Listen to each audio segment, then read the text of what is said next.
বন্ধুরা, আজকে আপনাদেরকে আমি দেখাচ্ছি চাপানিহাটের শুকনো হাডিসের গরুর দাম দর। আমরা সেই মালিকের কাছ থেকে শুনবো এটির দাম কত চাচ্ছে। তো চাচা, এই গরুটার দাম কত চাচ্ছেন? দাম বাবা 45 যাচ্ছে। 45 না? 45, কি হলে ছাড়বেন?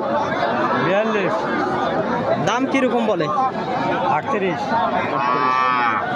দর্শক, 42 হলে চাচা ছাড়বে। এই দেখুন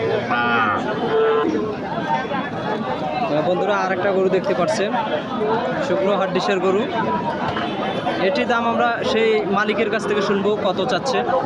ভাই, গরুটির দাম কত চাচ্ছেন? দাম তো চাচ্ছি 45,000 ভাই। একটু জোরে বলুন, কত হলে বেচবেন? 37-38 হলে বেচবো। দাম কীরকম দিচ্ছে? 35-36। দেখেন, গরুটা আপনাদেরকে দেখানোর চেষ্টা করছি।